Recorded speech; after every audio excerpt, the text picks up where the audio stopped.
Hello friends, in this quick tutorial I'm gonna show how to make a watermark in Photoshop. Open a new layer, select text tool and write the watermark here.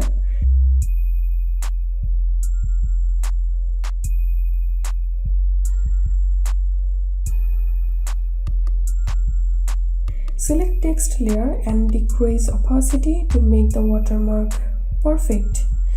My watermark is perfect now.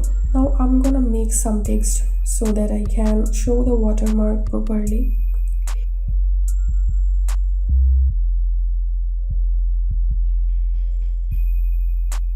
Make sure the watermark layer is below the text layer.